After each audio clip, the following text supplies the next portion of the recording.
Hello नमस्कार साथियों, दूसरे सिविल क्लासेस में आप सभी लोगों का स्वागत है, हार्दिक अभिनंदन है। साथ ही साथ अभिजय बैच के आलोक में भी आप सभी लोगों का स्वागत है और हार्दिक अभिनंदन है। जैसे कि आप लोग जान पा रहे हैं कि अभिजय बैच के संदर्भ में हम लोगों ने आधुनिक भारतीय इतिहास को आधार बनाते हुए अपना अध्ययन और अध्यापन का कार्य प्रारंभ किया हुआ है। और हाल ही में जो चर्चा हमने की थी उसमें दो प्रकार के बिंदु हम उठा करके चले थे। जैसे एक बिंदु तो हमने ये उठाया होगा कि ब्रिटिश ईस्ट इंडिया कंपनी का बंगाल में जब आप प्रवेश करा के दिखाएंगे तो बंगाल में प्रवेश के संदर्भ में आपका व्यवहार किस प्रकार का हो जाना चाहिए। संभवतः उसके बारे में दो प्रकार की जो कैलकुलेशंस हैं हमने आपको सिखाई होंगी। साथ ही साथ आपको ये भी बता करके चलना ही था कि बंगाल की राजनीति में जो होने वाले परिवर्तन है और राजनीति में होने वाले जो परिवर्तन है वहाँ पर जो आपका मुख्य ध्यान आना था वो कहाँ आना था कि कभी पहले बंगाल जो है वो मुगलों के राजनीतिक नियंत्रण के आलोक में एक प्रांत के रूप में आपको दिखाई पड़ेगा। फिर आप बंगाल को एक स्वतंत्र राज्य के रूप में लेकर के चलेंगे और बंगाल में क्या है नवाबी का दौर आपको लेकर के आना पड़ेगा। तो ये दो मेजर वन जो आपकी कैलकुलेशंस हैं इनको हमने क्या लास्ट की क्लास में वाइंड अप कर लिया था। अब आज का जो डिस्कशन होगा, आज के डिस्कशन में दो ही मेजर कैलकुलेशंस आप करेंगे। एक तो बंगाल के नवाब सिराजुद्दौला जिसको हम सिराज कह करके चलते हैं, आपको सिराज के बारे में कुछ कैलकुलेशंस यहाँ पर लेकर के चलनी होगी। और कैलकुलेशंस का मतलब कहानी नहीं होना चाहिए। हम क्या बता रहे हैं, कैलकुलेशंस का मतलब कहानी नहीं होना चाहिए। कैलकुलेशंस के दो ही मतलब होने चाहिए। पहला मतलब तो ये हो जाना चाहिए कि आपका कॉन्सेप्ट अच्छा बन जाए और दूसरा मतलब ये हो जाना चाहिए कि परीक्षा उपयोगी तथ्यात्मक जानकारी का जो प्रॉपर प्रेजेंटेशन है वो आपके सामने हो जाए। अच्छा, जब बंगाल में आप सिराजुद्दौला को कैलकुलेट करने की बात करते हैं तो यहाँ पर आपको रॉबर्ट क्लाइव को भी कैलकुलेट कराना होगा। उनके बारे में भी क्या हम लोग कैलकुलेशन करके चलेंगे और साथ ही साथ बैटल ऑफ प्लासी को भी हम क्या है इसी चर्चा में शामिल करके चलेंगे। यानी कि सिराजुद्दौला से लेकर के बैटल ऑफ प्लासी तक का जो डिस्कशन आपका होगा वो इस चर्चा में आपका आ जाएगा। तो चलिए फिर शुरुआत करते हैं सभी लोग मिलकर के। और शुरुआत करने का तरीका क्या होगा, आपका ध्यान मैंने अभी भी आपको बताया ज्यादा दो ही बातों पर होना चाहिए। कहानियों पर आपका ध्यान नहीं होना चाहिए। आपका ध्यान या तो क्या होगा कॉन्सेप्ट ओरिएंटेड आ जाना चाहिए या फिर आपका ध्यान कैसा आ जाना चाहिए कि परीक्षा उपयोगी तथ्यात्मक जानकारी आप किस प्रकार से लेकर के चलेंगे। मैंने लास्ट क्लास में आपको बताया होगा इतिहास को कैलकुलेट करने का एक तरीका यह भी है कि आप प्रत्येक बिंदु या प्रत्येक व्यवस्था के साथ वर्ष या डेट जोड़ करके ना चलें। जहां आवश्यकता है वहां पर आप वर्ष का रेफरेंस भी लेकर के चलेंगे और जहां पर आपकी आवश्यकता है तो वहां पर आप क्या है डेट को भी थोड़ा क्या है जोड़ करके चलेंगे। बात को समझ जाना। अब देखिएगा मामला क्या रहेगा। मामला यह रहेगा कि हमने कहा कि बंगाल में एक करैक्टर आपको दिखाई पड़ेंगे। तो बंगाल यानी कि बंगाल जिसको आप हिंदी में कहते हैं, तो बंगाल के एक नवाब आपको यहां पे डिस्कस करने हैं। बंगाल के क्या एक नवाब आपको यहां पर डिस्कस करके चलने हैं और नवाब को आप शॉर्ट फॉर्म में क्या कहेंगे सिराज कह करके चलेंगे। सिराज कह करके आप चलेंगे। सिराज कह करके आप चलेंगे। देखिए बंगाल के नवाब सिराजुद्दौला के बारे में ये कॉन्सेप्ट ही है। आप एक बात याद रखना कि बंगाल के नवाब जो आपके सिराजुद्दौला है ये ना तो खाने देते हैं और ना ही खाते हैं। क्या बताया हमने, ये ना तो खाने देते हैं ना ही खाते हैं। यानी कि बंगाल के नवाब जो आपके सिराजुद्दौला हैं ये एक ईमानदार नवाब हैं। यानी कि बंगाल के जो आपके राजनीतिक मामले हैं या बंगाल के जो आपके प्रशासनिक मामले हैं उसमें भ्रष्टाचार के धरातल को बिल्कुल भी कैलकुलेट करके नहीं चलते हैं। तो मैं इनको हमेशा यही कहता आया हूं कि ना तो खाते हैं और ना ही खाने देते हैं। तो गद्दी पर अगर कोई ऐसा व्यक्ति या व्यक्तित्व आ जाए जो राजनीतिक एवं प्रशासनिक मामलों में क्या है भ्रष्टाचार को काफी दूर रखने की बात करता हो तो उसके 100 प्रकार के जो दुश्मन हैं आपके पैदा हो जाते हैं। यानी कि शुरुआत में ही आपको क्या लेके चलना पड़ेगा, बंगाल के नवाब जो आपके सिराज हैं इनकी कमजोरी का धरातल आपको लेकर के चलना पड़ेगा। यहां पर शुरुआत में जो आप एक मुख्य कैलकुलेशन करके चलेंगे कि इनके पास अपने क्या है कमजोरी का धरातल क्या है। तो इनकी कमजोरी का धरातल हम टेक्निकली आपको थोड़ा समझाने की कोशिश करते हैं कि मान लीजिए आपने ये क्या बनाया, आपने ये इस तरीके का एक इमेज बनाया, इसको हमने क्या कहा, ये क्या है, गद्दी है। गद्दी को क्या कहते हैं, थ्रोन कहते हैं। और इस गद्दी पर आप किसको लेकर के आ गए, मान लीजिए आप किसको लेकर के आ गए, सिराज को आपने क्या है, इस गद्दे पर आपने क्या आसीन करा दिया है, यानी कि सिराज को आपने क्या है, इस गद्दे पर बैठा दिया है। अब देखिएगा, सबसे बड़ी कमजोरी तो सिराज की यही है कि मान लीजिए हमने सिराज के सामने क्या बनाया, ये सिराज का दरबार हमने बना दिया, ये सिराज का हमने क्या बना दिया, दरबार हमने बना दिया। यानी कि बीच में क्या है, आने जाने का रास्ता हो गया, और दोनों तरफ हमने क्या है, ये सिराज के दरबारी हमने इस प्रकार से क्या है, बैठा दिए। ये हमने क्या है, सिराज के जो दरबारी हैं, ये सिराज के दरबारियों को क्या है, हमने इस प्रकार से क्या है, यहाँ पर ये बैठा दिया है। तो कहने का मतलब ये हुआ कि जब आप सिराज के दरबार को कैलकुलेट करने की बात करोगे, जब आप सिराज के दरबार को कैलकुलेट करने की बात करोगे, तो यहाँ पर कौन कौन से एक तरीका तो ये है कि सिराज के दरबार में अधिकांश लोगों की संख्या कैसी है, तो सिराज के दरबार में अधिकांश लोगों की संख्या ऐसी है जो बंगाल के नवाब के पद पर सिराजुद्दौला को नहीं देखना चाहते हैं, क्योंकि मामला वही जुड़ेगा कि सिराज ना तो खाते हैं और ना ही खाने देते हैं, और सिराज जो क्या थे, ये शॉर्ट टेम्पर्ड थे, यानी कि इनको क्या है, गुस्सा बहुत जल्दी आ जाया करता था। तो शॉर्ट टेम्पर्ड होना, गुस्सा बहुत जल्दी आ जाना, इससे भी क्या है कि दरबारियों के साथ उनका कोई वेरी पॉजिटिव जो आपका कम्युनिकेशन है वो बनता हुआ दिखाई नहीं पड़ता है। तो ये कहने के तौर तरीके हो सकते हैं कि दरबार में अधिकांश लोगों की संख्या आपको ऐसी दिखाई पड़ेगी जो सिराज को बंगाल के नवाब के पद पर क्या है, बिल्कुल भी नहीं देखना चाहते हैं। लेकिन यहां पर कुछ कैलकुलेशन हम करेंगे। कुछ कैलकुलेशन हम किस प्रकार से करेंगे कि कैलकुलेशन हम दो प्रकार से लेकर के आ जाएंगे कि देखिए क्या है कि दो करैक्टर हैं, एक करैक्टर का नाम क्या आपका मीर जाफर है, एक करैक्टर का नाम क्या आपका मीर जाफर है, और एक करैक्टर का नाम क्या, इसी के साथ जोड़ लेते हैं, मीर कासिम। एक करैक्टर का नाम क्या मिलेगा आपको, मीर जाफर मिलेगा, और एक करैक्टर का नाम क्या मिलेगा मेरे प्यारे साथियों, आपको मीर कासिम मिलेगा। दरबार के साथ आपको जोड़ के चलना पड़ेगा। उसका कारण यह है कि जो सेना की कमान है, जो आपकी सेना की कमान है, यानी कि सिराज की जो सेना है, तो सेना की जो कमान है वो इन दोनों लोगों के हाथों में क्या है, सिराज ने दी हुई है। नाम क्या आपका, मीर कासिम, और नाम क्या आपका, मीर जाफर। अच्छा, दो लोग और हैं, जैसे आप मोहनलाल की बात करेंगे, जैसे आप किसकी बात करेंगे, मोहनलाल की बात करेंगे, और जैसे आप किसकी बात करेंगे, प्लस करके मीर मदान की बात करेंगे। किसकी बात करेंगे, मीर मदान की बात करेंगे, मीर मदान साहब की बात करेंगे। अब मामला क्या जुड़ता हुआ नजर आएगा, मामला ये जुड़ता हुआ नजर आएगा कि जिनके हाथों में सेना की कमान है, ये क्या है, ये सिराज के क्या हैं, अदृश्य शत्रु हैं। ये सिराज के क्या हैं, अदृश्य आप कह पाएंगे, ये सिराज के अदृश्य क्या माने जाएंगे, शत्रु माने जाएंगे। यानी कि सिराज के शत्रु तो हैं, लेकिन सिराज इनको क्या है, देख नहीं पा रहा है। तो इस नाते हमने इस प्रकार की भाषा का प्रयोग किया कि सिराज के क्या माने जाएंगे, अदृश्य शत्रु माने जाएंगे। और जो आपके मोहनलाल और मीर मदान हैं, ये सिराज के क्या माने जाएंगे, ये सिराज के विश्वास पात्र हैं। यहां पर ये सिराज के क्या है, विश्वास पात्र हैं। यानी कि विश्वास पात्र जो लोग हैं, उनमें दो ही नामों को आपको क्या है, प्रमोट करके चलना है। यानी कि एक व्यक्ति तो आप कौन मिलेंगे, मोहनलाल मिलेंगे, और एक व्यक्ति कौन मिलेंगे, आपको मीर मदान मिलेंगे। तो ये कैलकुलेशन आपको करके चलनी पड़ेगी कि सिराज की कमजोरी का सबसे बड़ा धरातल यही बनता है कि दरबार के अंदर जो बैठे हुए लोग हैं, उनमें दो ही लोग आप ऐसे दिखा पाओगे जो सिराज के पक्ष में वाकई में थे, जिनका नाम क्या मीर मदान है या जिनका नाम क्या मोहनलाल है।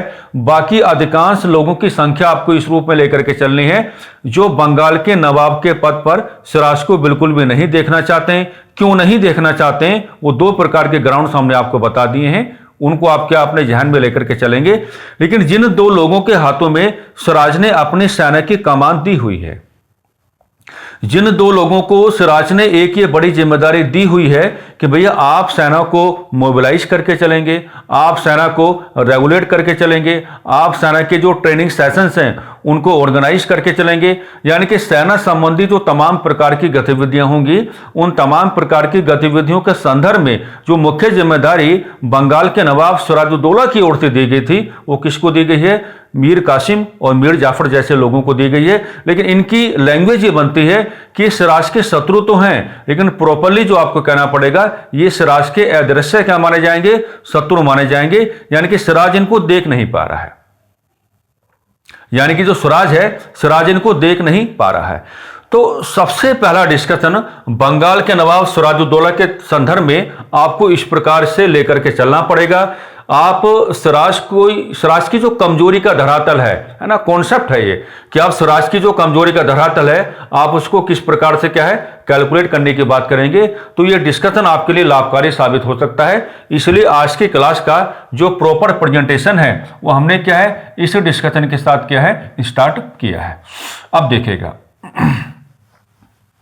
किस तरीके से क्या है आपको अपनी कैलकुलेशन से आगे की ओर बढ़ा के चलनी है। हम एक काम कर लेते हैं, एक अच्छी सी ड्राफ्टिंग यहां पे बना लेते हैं। और ड्राफ्टिंग में हम ये कहेंगे कि मान लीजिए रफली आपने क्या बनाया, ये इंडिया का मैप आपने बनाया। रफली आपने क्या बनाया, ये इंडिया का मैप आपने यहां पे बनाया। और यहां पर आप क्या लेके चले, यहां पर आप बंगाल लेके चले। मान लीजिए यहां पर आप क्या लेके चले, मान लीजिए आप बंगाल लेके चले। अब बंगाल को आप क्या दो, बंगाल को आप क्या दो, कलकत्ता दो। बंगाल में क्या दिखाओ, कलकत्ता दिखाओ। कलकत्ता के साथ क्या जोड़ो, फोर्ट विलियम जोड़ना है। क्या जोड़ना है, फोर्ट विलियम आपको जोड़ना है। क्या जोड़ना है, फोर्ट विलियम आपको क्या है जोड़ के चलना है। यह फोर्ट विलियम कॉलेज नहीं है जिसकी स्थापना लॉर्ड वेलेजली ने 1802 में की थी। यह खाली क्या है, फोर्ट विलियम है। और फोर्ट विलियम का मतलब क्या हो जाता है, फोर्ट विलियम का मतलब यह हो जाता है कि अंग्रेजों की व्यापारिक गतिविधियों का महत्वपूर्ण केंद्र। अंग्रेजों की व्यापारिक गतिविधियों का महत्वपूर्ण केंद्र, अंग्रेजों की व्यापारिक गतिविधियों का महत्वपूर्ण केंद्र। आप इस प्रकार से यहां व्यवहार करके चलेंगे। अंग्रेजों की व्यापारिक गतिविधियों का मेजर वन सेंटर कह सकते हैं, या अंग्रेजों की व्यापारिक गतिविधियों का महत्वपूर्ण केंद्र क्या है, आप इसको कह सकते हैं। अब मामला क्या जुड़ेगा, मामला ये जुड़ेगा कि मान लीजिए आपने क्या कहा, आपने ये कहा कि फोर्ट विलियम को हम ऐसे ले लेते हैं। ये क्या रहेगा, मान लीजिए आपका क्या है, फोर्ट विलियम है। इस तरीके से इसको हमने क्या लिया, मान लीजिए ये आपका फोर्ट विलियम है। और आप देख पा रहे हैं कि जो फोर्ट विलियम है उसका अंग्रेजों के लिए कितना सिग्निफिकेंस है। यानी कि आप फोर्ट विलियम को अंग्रेजों की व्यापारिक गतिविधियों का महत्वपूर्ण केंद्र मान करके चल रहे हैं। तो होता क्या है, होता यह है कि अंग्रेज क्या करते हैं, अंग्रेज फोर्ट विलियम के चारों ओर हम ऐसे छोटे छोटे सर्कल्स बना लेते हैं। इस तरीके से फोर्ट विलियम के चारों ओर क्या हम इस प्रकार से क्या है, ये छोटे छोटे क्या बना लेते हैं मेरे प्यारे साथियों, छोटे छोटे सर्कल्स इस प्रकार से क्या है ये बना लेते हैं। इस प्रकार से छोटे छोटे जो आपके सर्कल्स हैं ये इस प्रकार से क्या है बना लेते हैं। अब ये जो आपके सर्कल्स हैं, इन सर्कल्स को हिंदी में क्या कहेंगे, इन सर्कल्स को हिंदी में क्या कहेंगे, किलेबंदी करना। हिंदी में क्या कहेंगे, किलेबंदी करना, किलेबंदी करना, किलेबंदी करना। और इसको इंग्लिश में क्या कहेंगे, फोर्टिफिकेशन ऑफ। इंग्लिश में क्या कहेंगे, fortification of, fortification of fort William, fort William, fortification of fort William. यानी कि जो अंग्रेजों की व्यापारिक गतिविधियों का महत्वपूर्ण केंद्र है, अंग्रेज क्या है उसकी किलेबंदी करना प्रारंभ कर देते हैं। किलेबंदी का सामान्य अभिप्राय कई बार इस रूप में भी लिया जाता है कि चारों ओर क्या बना देना, एक सुरक्षात्मक घेरा बना देना। भाई चारों ओर क्या बना देना, एक सुरक्षात्मक घेरा बना देना। ये आपको यहां पर डिस्कशन क्या है लेकर के चलना होता है। अब इसका मतलब ये होगा कि अगर चारों ओर अंग्रेज क्या है सुरक्षात्मक घेरा बनाने की बात करेंगे तो फोर्ट विलियम के अंदर की कैलकुलेशन कर लेते हैं। फोर्ट विलियम के क्या है अंदर की कैलकुलेशन कर लेते हैं मेरे प्यारे साथियों। फोर्ट विलियम के क्या है अंदर की कैलकुलेशन कर लेते हैं। और जब फोर्ट विलियम के अंदर की कैलकुलेशन आप करने की बात करोगे तो अब आप यहाँ पे क्या कुछ नया कहने का मौका आपको मिल जाता है। और कुछ नया कहने का जो मौका आपको मिलेगा वो क्या मिलेगा, उसको थोड़ा सा यहाँ लैंग्वेज ओरिएंटेड क्या है बना करके डिस्कस कर लेते हैं। इसका मतलब ये हो जाएगा कि अंग्रेज अगर इस किलेबंदी को बना करके रखते हैं तो इसका मतलब ये हो जाएगा कि फोर्ट विलियम फोर्ट विलियम के अंदर की फोर्ट विलियम के अंदर की व्यापारिक गतिविधियों फोर्ट विलियम के अंदर की व्यापारिक गतिविधियों से बंगाल का नवाब बंगाल का नवाब बंगाल का नवाब बंगाल का नवाब अनजान रह जाएगा। बंगाल का नवाब क्या हो जाएगा? अनजान हो जाएगा, अनजान रह जाएगा। यानी कि फोर्ट विलियम के अंदर अंग्रेज किस प्रकार की व्यापारिक गतिविधियां कर रहे हैं, इसकी जानकारी क्या है? बंगाल के नवाब को नहीं मिल पाएगी। जबकि नियम तो यह कहता है कि भैया अगर फोर्ट विलियम आपकी व्यापारिक गतिविधियों का एक महत्वपूर्ण केंद्र बना हुआ है तो यहां पर जो आप व्यापारिक गतिविधियां अपना करके चलेंगे तो इन तमाम प्रकार की व्यापारिक गतिविधियों की जो जानकारी है, क्या कहा हमने? इन तमाम प्रकार के व्यापारिक गतिविधियों की जो जानकारी है, ये जानकारी बंगाल के नवाब के पास रहे। लेकिन जैसा कि आप देख पा रहे हैं कि अंग्रेज जो है ये फोर्ट विलियम का फोर्टिफिकेशन स्टार्ट कर देते हैं। यानी कि फोर्ट विलियम की क्या है? किलेबंदी स्टार्ट कर देते हैं। और किलेबंदी का सही मतलब तो यह माना जाएगा कि फोर्ट विलियम के अंदर की जो व्यापारिक गतिविधियां हैं, अब वहां पर क्या चल रहा है, इन तमाम प्रकार की बातों से क्या है, बंगाल का नवाब बिल्कुल क्या हो जाएगा? अनजान हो जाएगा। अब सिराजुद्दौला ने कहा कि भैया किलेबंदी रोक दो। और ये उस समय क्या, हम आपको ये भी बताना चाहेंगे, ये समय अपने आप में एक ऐसा समय है कि इस समय जो आपके डच है ना, डच भी क्या है कि वो बंगाल में जो उनके व्यापारिक केंद्र थे उनका फोर्टिफिकेशन स्टार्ट किए हुए थे। वो भी लगातार अपने व्यापारिक केंद्रों की क्या है, किलेबंदी कर रहे थे। लेकिन जैसे बंगाल के नवाब सिराजुद्दौला ने कहा कि भैया आपको ये तमाम प्रकार के फोर्टिफिकेशंस रोकने पड़ेंगे, तो डच जो हैं उन्होंने अपने व्यापारिक केंद्रों की किलेबंदी को करना रोक दिया था। लेकिन अंग्रेज माने नहीं। और जब अंग्रेज माने नहीं तो बंगाल के नवाब सिराजुद्दौला ने कहा कि अब हम आपको देख लेंगे। भैया हम बंगाल के नवाब हैं, अब फोर्ट विलियम में किस प्रकार की व्यापारिक गतिविधियों को आप लेकर के चल रहे हो, इसकी जानकारी ओपन वे में हमारे पास आनी चाहिए। लेकिन सुरक्षात्मक घेरा बनाने का तो मतलब यह बनता है कि आप हमसे कुछ छुपा करके, आप हमसे कुछ छिपा करके फोर्ट विलियम के अंदर क्या है, कुछ व्यापारिक गतिविधियों को अंजाम देना चाहते हैं, रुक जाओ। तो डच तो रुक गए उस समय, लेकिन अंग्रेज माने नहीं। तो वही मैं कह रहा हूं कि जब अंग्रेज माने नहीं तो बंगाल के नवाब सिराजुद्दौला ने कहा कि अब हम आपको देखेंगे। हम आपको देखेंगे कैसे, उसके बारे में लैंग्वेज कैसे बनाएंगे? तो उसके बारे में लैंग्वेज आपकी इस तरीके से बनेगी कि जो आपकी सिराज हैं, आप सिराज को आधार बना करके बातें करेंगे। कुछ यहां पर आप किसको आधार बना करके बातें करेंगे? आप सिराज को आधार बना करके क्या है, यहां पर कुछ महत्वपूर्ण चर्चाएं आप लोग कर सकते हैं। जैसे नंबर 1 पे आप कहेंगे कि कलकत्ता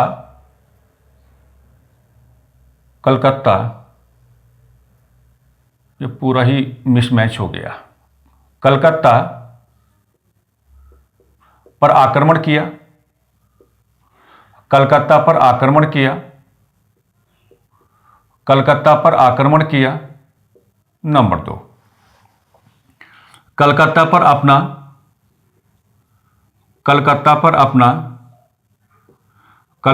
अपना राजनीतिक नियंत्रण स्थापित किया, कलकत्ता पर अपना राजनीतिक नियंत्रण स्थापित किया, कलकत्ता पर अपना राजनीतिक नियंत्रण स्थापित किया, कलकत्ता पर अपना क्या है, राजनीतिक नियंत्रण स्थापित किया, कलकत्ता पर अपना क्या है, राजनीतिक नियंत्रण स्थापित किया।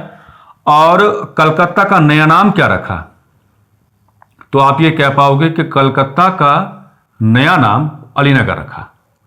कलकत्ता का नया नाम अलीनगर रखा, ये इंपॉर्टेंट हो सकता है। कलकत्ता का नया नाम क्या रखा? अलीनगर रखा। कलकत्ता का नया नाम क्या रखा भाई? अलीनगर रखा। तो ये 3 प्रकार के व्यवहार क्या है, आप यहां पर बड़े प्यार के साथ कर पाओगे, है ना। कि जब अंग्रेज माने नहीं तो बंगाल के नवाब सिराजुद्दौला ने अपनी जिम्मेदारी का निर्वहन किया कि भैया बंगाल के नवाब होने के नाते हमको इस बात की पूरी जानकारी होनी चाहिए कि फोर्ट विलियम जो अंग्रेजों की व्यापारिक गतिविधियों का एक महत्वपूर्ण केंद्र बना हुआ है, इसके अंदर जो ब्रिटिशर्स हैं वो किस प्रकार की व्यापारिक गतिविधियों को क्या है, लाने का कार्य कर रहे हैं।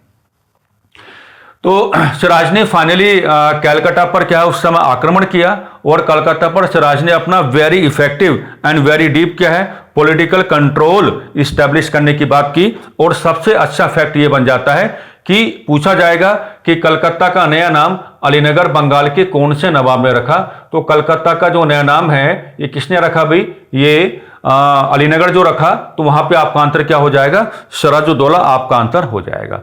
आप इसका ले सकते हैं कि स्क्रीनशॉट, है ना। पहले बंगाल के नवाब की कमजोरियों को आप बताएंगे, फिर बंगाल के नवाब का टकराव आप किसके साथ कराएंगे, अंग्रेजों के साथ आप कराएंगे। तो टकराव कराए जाने का जो बहुत अच्छा तरीका यहां पर बन के आता है, तो टकराव कराए जाने का बढ़िया तरीका जो है वो आपके सामने मेरे प्यारे साथियों यही बनकर आता है। इस प्रकार से क्या है आपको अपना यहां पर एक रेस्पेक्टिव बिहेवियर क्या है लाना होगा।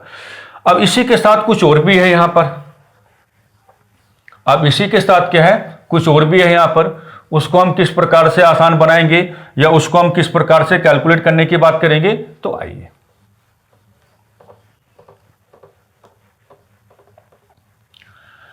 अब यहां तक तो हम लोगों ने अपना डिस्कशन कर लिया है कि कलकत्ता पर, और कलकत्ता का मतलब भी क्या हो जाएगा, फोर्ट विलियम हो जाएगा। बंगाल के नवाब सिराज का क्या है बहुत ही व्यवस्थित राजनीतिक नियंत्रण क्या स्थापित हो चुका है। अब यहां से मामला क्या निकलेगा, यहां से मामला यह निकलेगा, अगेन हम क्या बनाएंगे एक ड्राफ्टिंग बना लेते हैं। जैसे आपने कहा बहुत प्यार से इस घटना को समझना है आपको, है ना। यहां पे आपने क्या लिया, बंगाल आपने लिया, यहां पे आपने क्या लिया, बंगाल आपने लिया, क्या लिया भाई, बंगाल आपने लिया। अब देखो बंगाल के साथ आप एक घटना, बंगाल के साथ क्या आप एक घटना यानी कि एक इंसिडेंट आप कह सकते हैं, एक इंसिडेंट क्या है आप जोड़ करके चलेंगे। इस इंसिडेंट को हिंदी में आप क्या कहेंगे, काल कोठरी की घटना कहेंगे। इसको हिंदी में आप क्या कहेंगे भाई, काल कोठरी की घटना आप कहेंगे, काल कोठरी की घटना आप कहेंगे, काल कोठरी की क्या है घटना आप कहेंगे। डन। और इसी को इंग्लिश में आप क्या कहेंगे, ब्लैक होल ट्रेजेडी आप कहेंगे।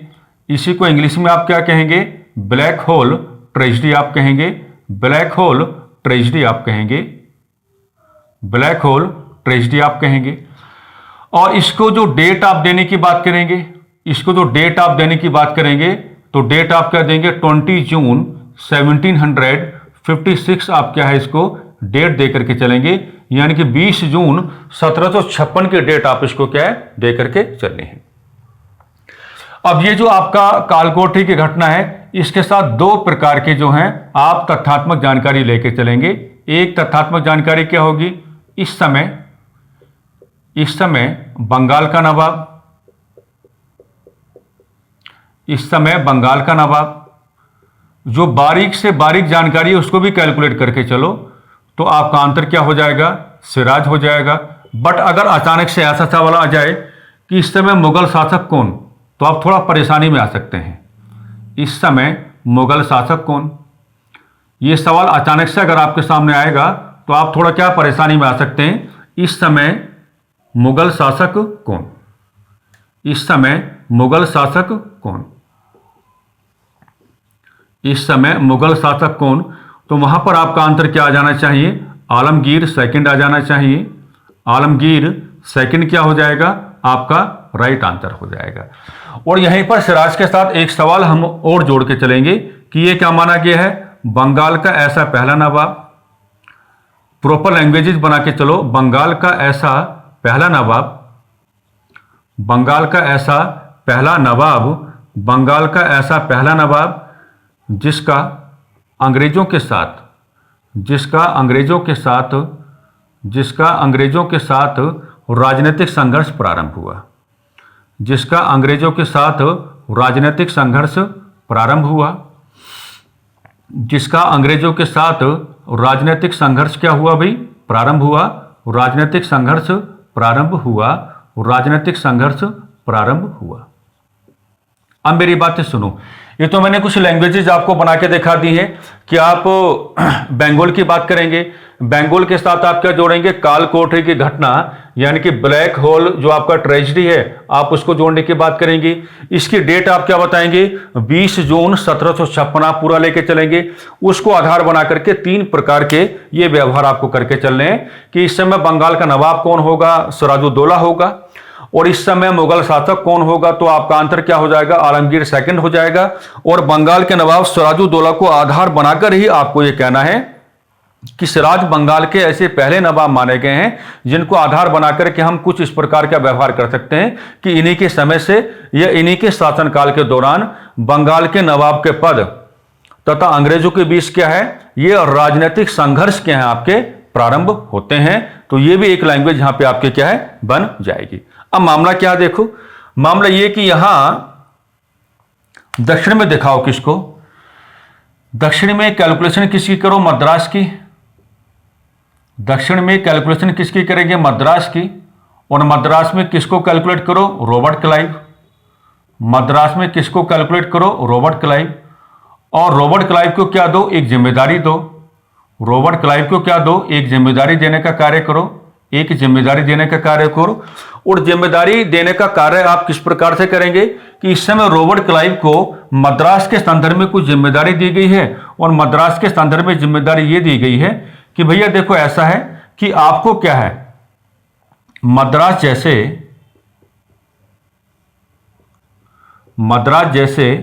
व्यापारिक केंद्र को फ्रांसीसियों से बचाना है। मद्रास जैसे व्यापारिक केंद्र को फ्रांसीसियों से बचाना है, फ्रांसीसियों से बचाना है। यानी कि रॉबर्ट क्लाइव के पास आप ये भी कह सकते हैं कि एक छोटी ब्रिटिश सैन्य टुकड़ी है, और उस छोटी ब्रिटिश सैन्य टुकड़ी को आधार बनाकर के रॉबर्ट क्लाइव क्या है, अपनी एक बड़ी जिम्मेदारी का निर्वहन करते हुए दिखाई पड़ रहे हैं। उनको कहा गया है कि आपको दक्षिण भारत में रहना है, और दक्षिण भारत में क्योंकि अंग्रेजों की व्यापारिक गतिविधियों का जो मद्रास है ये एक बहुत ही महत्वपूर्ण केंद्र माना गया है, जिस पर नजर किसकी बनी हुई थी, आप कह सकते हैं कि फ्रांसीसियों की, है ना। हालांकि जो आप प्रथम कर्नाटका युद्ध की बात करते हैं तो प्रथम कर्नाटका युद्ध के बाद ये कह दिया जाता है कि फ्रांसीसी जो हैं ये मद्रास को अब टच नहीं करेंगे, या मद्रास के बारे में क्या है, अंग्रेजों के साथ कोई संघर्ष को लेकर के नहीं आएंगे। लेकिन कहने की बात अलग होती है और करने की बात कुछ अलग होती है। यानी कि मद्रास को लेकर के अंग्रेजों को फ्रांसीसियों से क्या है, कुल मिलाकर के खतरा बना हुआ है। आप ऐसा व्यवहार यहां पे कर सकते हैं।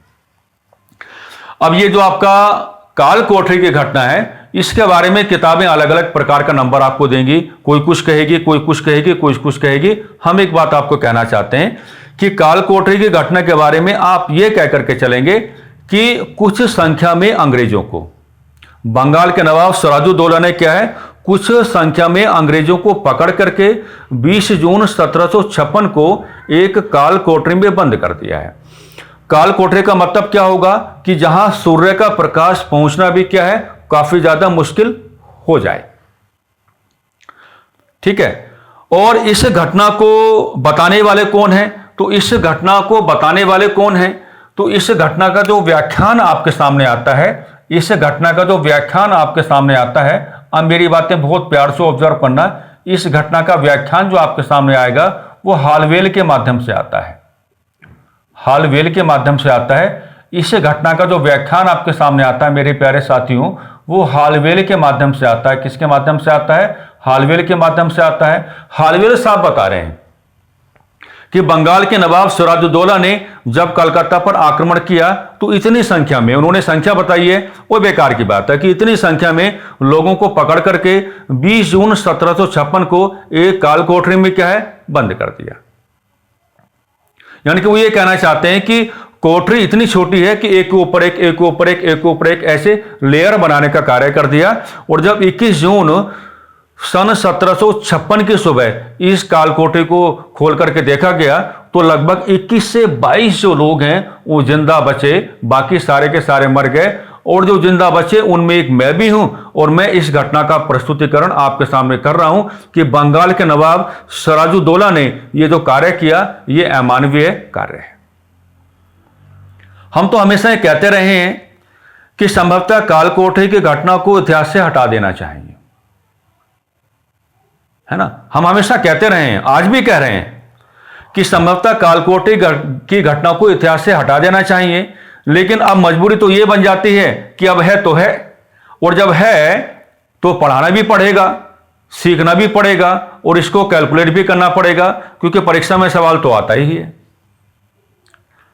हम तो ये कहते हैं कि कालकोठरी की घटना को भारतीय इतिहास से बाहर का रास्ता दिखा देना चाहिए। ऐसा व्यवहार किए जाने के संदर्भ में हम ये कहते हैं कि भाई आप बंगाल के नवाब सिराजुद्दौला से कैपेबल आदमी था, वो ऐसी बात नहीं है, कैपेबिलिटी थी उसके पास, आदमी योग्य था, ऐसी कोई बात नहीं है कि योग्य व्यक्ति से आपको इतनी अमानवीय अपेक्षा करके नहीं चलनी चाहिए कि आप एक कुछ संख्या में अंग्रेजों को पकड़ के एक कालकोठरी में कैद करने की बात करोगे। जून का महीना है, आपने लेयर्स के रूप में क्या लोगों को ठूस दिया उसमें, तो एक अमानवीय कृत्य है। तो मैं ये कह के चलता हूं कि बंगाल के एक योग्य नवाब से हमें इस प्रकार की अपेक्षा करके नहीं चलनी चाहिए। लेकिन हालवेल साहब तो चिल्ला रहे हैं ना, अभी तो हालवेल साहब जाने, क्योंकि आपके इतिहास में इस बात को लिख दिया गया है, तो इस पर कैलकुलेशन हम कर रहे हैं। लेकिन मेरा भाव समझो कि हालवेल साहब चिल्ला रहे हैं, जितना हालवेल शोर मचा सकता था उसने उतना शोर मचाया कि भैया ऐसा ऐसा हुआ, ऐसा ऐसा हुआ, ऐसा ऐसा हुआ। और ये तो बंगाल के नवाब सिराज का बहुत ही अमानवीय व्यवहार है।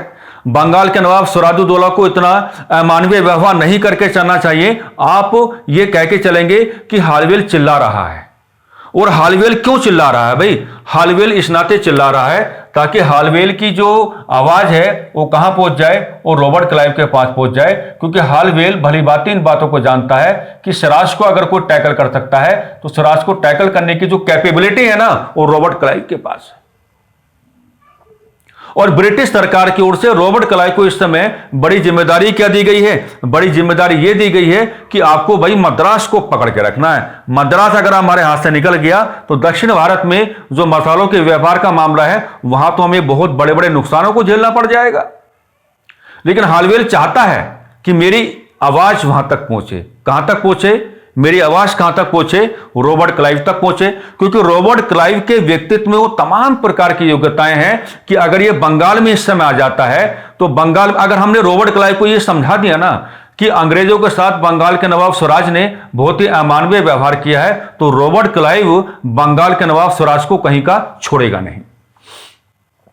तो हालवेल के चिल्लाने का मकसद तो यही था, और यह हुआ कि जैसे ही रॉबर्ट क्लाइव को इस बात का पता पड़ा कि बंगाल के नवाब सिराज की ओर से हमारे लोगों के साथ एक अमानवीय व्यवहार किया गया है, रॉबर्ट क्लाइव ने कहा कि भैया ये रहा आपका मद्रास, हम कहां चले? हम चले बंगाल। अब हम सिराज को नहीं छोड़ेंगे। अब हम क्या है? अब हम सिराज को नहीं छोड़ेंगे। तो कुछ बुद्धिजीवी इतिहासकार हमेशा से कहते रहे हैं कि कालकोठरी की घटना हो सकता है कि एक मनगढ़ंत कहानी हो, लेकिन हमें तो अपने एग्जामिनेशन के सवाल से मतलब है, और अगर सवाल से मतलब है तो लिखा हुआ है तो इसको पढ़ के चलना पड़ेगा। लेकिन आप इसको किस प्रकार से कैलकुलेट करके चलेंगे वो बातें हमने आपके सामने क्या यहां पर रख दी हैं, और किस किस प्रकार की लैंग्वेजेज आपको यहां पे बना के चलनी है, वो तमाम प्रकार की जो लैंग्वेजेज हैं वो भी हमने आपके सामने क्या रख दी हैं। अब आप लेंगे इसका पहले तो एक स्क्रीनशॉट, और स्क्रीनशॉट तुरंत ले लिया करो। हमको तो लेना आता नहीं है, लेकिन आपको तो आता होगा, है ना।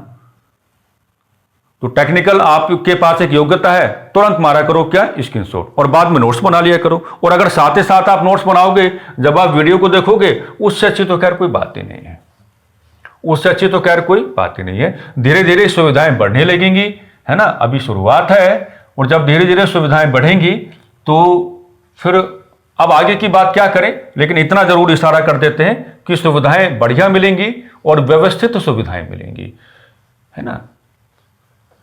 क्योंकि हम कई सालों से आप ही लोगों के बीच में हैं, और आपकी अपेक्षाएं, आपकी मांगे हम बहुत अच्छे से समझते हैं, और आपकी अपेक्षाएं और आपकी मांगे हम बहुत प्यार से समझते हैं, और उन्हीं सभी अपेक्षाओं को, मांगों को पूरा पूरा दिन कैलकुलेट करते रहते हैं और यही सोचते रहते हैं कि किस तरीके से हम अपने विद्यार्थियों को सुविधा दे सकते हैं, किस तरीके से हम अपने विद्यार्थियों की तैयारी को आसान बना सकते हैं, किस तरीके से हम अपने विद्यार्थियों की तैयारी को एक सकारात्मक दिशा या गतिशीलता दे सकते हैं। इसी कैलकुलेशन में हम हमेशा रहते हैं।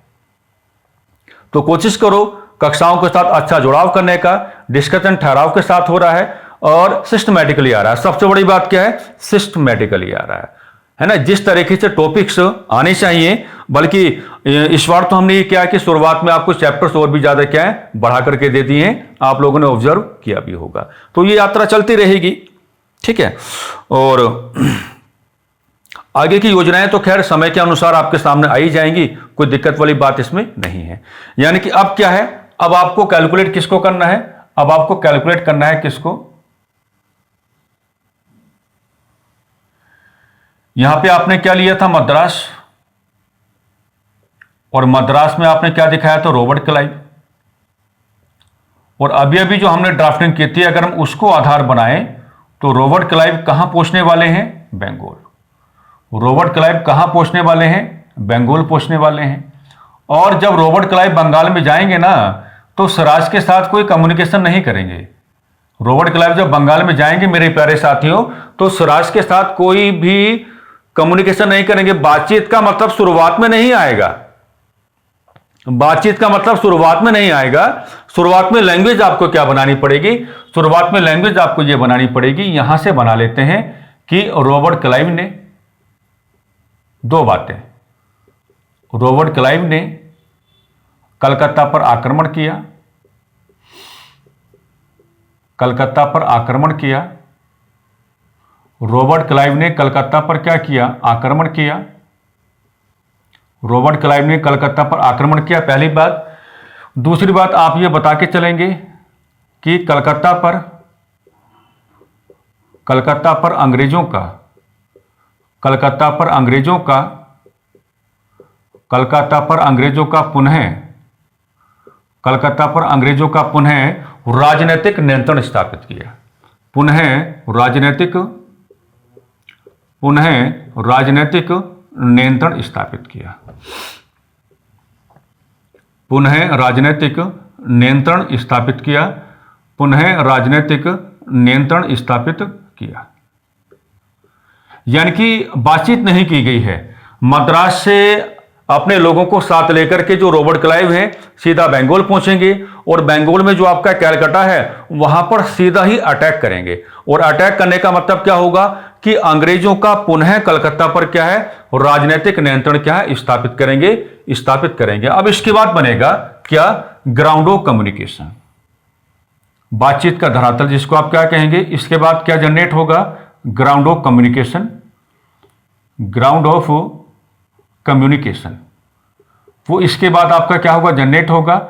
और ये जो आपका ग्राउंड ऑफ कम्युनिकेशन जनरेट होगा, इसको हम क्या कहेंगे, अलीनगर की संधि कहेंगे। क्या कहेंगे, अलीनगर की संधि कहेंगे, अलीनगर की संधि कहेंगे। और अलीनगर की संधि की जो डेट होगी आपकी क्या होगी, 9 फरवरी 1700 क्या हो जाएगा, 57 हो जाएगा। 9 फरवरी 1700 क्या हो जाएगा आपका, 57। यहां पर क्या है, डेट आपका क्या है, बन जाता है। अब अलीनगर की संधि के पक्ष, तो अलीनगर की संधि के जो आप पक्ष बताने की बात करोगे तो पक्ष आपके दो प्रकार से बन के आएंगे। अलीनगर की संधि के जो आपके पक्ष है ना, वो दो प्रकार से क्या आपके पक्ष यहां पर क्या बन करके आएंगे। तो पक्ष में एक तरफ कौन हो जाएगा आपका, ब्रिटिश ईस्ट इंडिया कंपनी हो जाएगा, और एक और क्या हो जाएगा आपका, नवाब ऑफ बंगाल हो जाएगा। एक और क्या हो जाएगा आपका, नवाब ऑफ बंगाल आपका हो जाएगा। नवाब ऑफ बंगाल क्या है आपका यहां पर हो जाएगा। ब्रिटिश ईस्ट इंडिया कंपनी को यहां पर लीड करने का काम कौन करेंगे, रॉबर्ट क्लाइव करेंगे। कौन करेंगे, रॉबर्ट क्लाइव करेंगे। और नवाब कौन होंगे इस समय बंगाल के, आप जान पा रहे हैं, आप देख पा रहे हैं कि कौन होंगे, सिराज होंगे, यानी कि सिराजुद्दौला होंगे। सिराज होंगे यानी कि क्या होंगे, सिराजुद्दौला होंगे। अब यहां से क्या है, यहां से हम लोग और क्या क्या बातें यहां पे जोड़ सकते हैं। तो अलीनगर की संधि के जो प्रोविजंस हैं, अब हम उनको हल्का सा क्या यहां पर कैलकुलेट करके चलेंगे। प्रावधान जो आपके हैं तो वो जो आपके प्रावधान है उन प्रावधानों को हम लोग क्या है यहां पर कैलकुलेट करके चलते हैं। तो प्रावधान में आप दो प्रकार की बातें कहेंगे। पहली बात तो ये कहेंगे कि सिराज ने कलकत्ता पर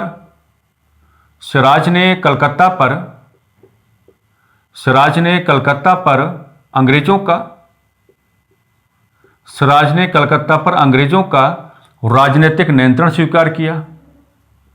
अंग्रेजों का राजनीतिक नियंत्रण स्वीकार किया। अंग्रेजों का राजनीतिक नियंत्रण स्वीकार किया। अंग्रेजों का राजनीतिक नियंत्रण स्वीकार किया। अंग्रेजों का राजनीतिक नियंत्रण क्या है, एक्सेप्ट किया, यानी कि अंग्रेजों का राजनीतिक नियंत्रण क्या है, स्वीकार किया। दूसरी बात यह है कि सिराज को यह मानना पड़ा, सिराज को यह मानना पड़ा, सिराज को यह मानना पड़ा, सिराज को यह मानना पड़ा कि अंग्रेज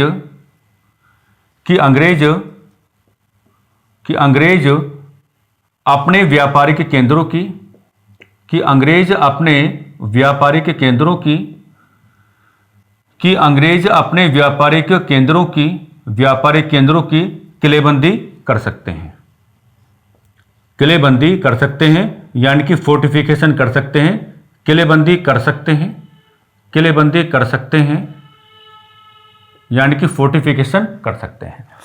तो जैसे ही रॉबर्ट क्लाइव को कालकोठे की घटना की जानकारी मिलेगी तो कालकोठे की घटना की जानकारी को आधार बना करके वो कहां पहुंचेंगे, बंगाल पहुंचेंगे।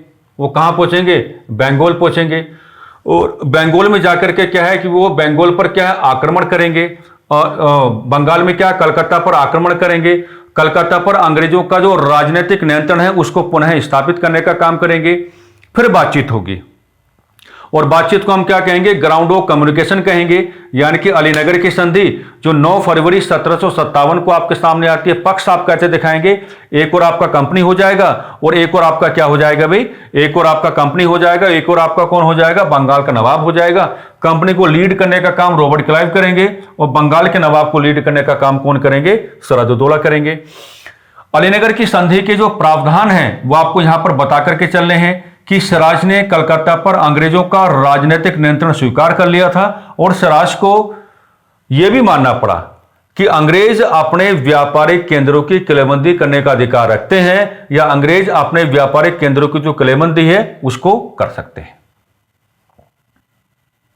तो यह मामला आपके समझ में आ जाना चाहिए। यह मामला क्या है, आपके समझ में आ जाना चाहिए। अब एक काम करते हैं कि जो बैटल ऑफ प्लासी है उसको यहां डिस्कस नहीं करते हैं, है ना, क्योंकि हम अब एक नई कैलकुलेशन करेंगे। बैटल ऑफ प्लासी और मीर जाफर को, बैटल ऑफ प्लासी और मीर जाफर को बंगाल के नवाब के रूप में क्या है एक साथ डिस्कस करेंगे। और अगर हम ऐसा डिस्कशन करके चलेंगे तो एक प्रॉपर सीक्वेंस बन जाएगा। एक क्या बन जाएगा, प्रॉपर सीक्वेंस बन जाएगा। क्योंकि अगर यहीं पर हम बैटल ऑफ प्लासी को डिस्कस करने की बात करेंगे तो फिर तुरंत आपको मीर जाफर की कैलकुलेशन करनी पड़ेगी as a Nawab of Bengal, है ना। तो चर्चा काफी विस्तारित हो जाएगी, चर्चा काफी क्या लेंदी हो जाएगी। तो एक काम करते हैं कि इस चर्चा में इतना ही रखते हैं जितना हमने क्या यहां पर डिस्कशन किया है, और अगली कक्षा में या अगली चर्चा में शुरुआत में बैटल ऑफ प्लासी को डिस्कस कर लेंगे, और बैटल ऑफ प्लासी के साथ ही हम फिर बंगाल के नवाब के रूप में क्या है मीर जाफर को कैलकुलेट करेंगे। तो बैटल ऑफ प्लासी और मीर जाफर का बंगाल के नवाब के रूप में आपके सामने आना, दोनों के बीच का गहरा संबंध है। तो जब दोनों के बीच गहरा संबंध है तो दोनों के बीच एक प्रॉपर सीक्वेंस बना लेंगे, और उसको अलग प्रकार की जो चर्चा है, अलग प्रकार का जो आपका डिस्कशन है उसके माध्यम से कर लेंगे। उम्मीद करते हैं कि चर्चा आपको लाभ देने का कार्य करेगी, और उम्मीद करते हैं कि इस चर्चा के साथ आप लोग अपना गहरा जुड़ाव करके चलेंगे। आप लोग लगातार अपने तैयारी में बने रहें, आप लोग लगातार अपनी तैयारी में बने रहें, है ना। कुछ नई प्रकार की घोषणाएं आपके सामने आने वाली हैं। अब उन घोषणाओं का प्रस्तुतिकरण जो आपके सामने होगा, ज्यादा समय बचा नहीं है, तो आप लोग अपने आप को व्यवस्थित कर लें और उन नई प्रकार की घोषणाओं के माध्यम से आपको ये बताया जाएगा कि आपकी तैयारी और कितनी आसान होने वाली है, या आपकी तैयारी क्या है और कितनी व्यवस्थित होने वाली है। बस इन्हीं सकारात्मक शब्दावलियों के साथ हम आज की चर्चा को थोड़ा विराम देना चाहेंगे। नमस्कार, धन्यवाद।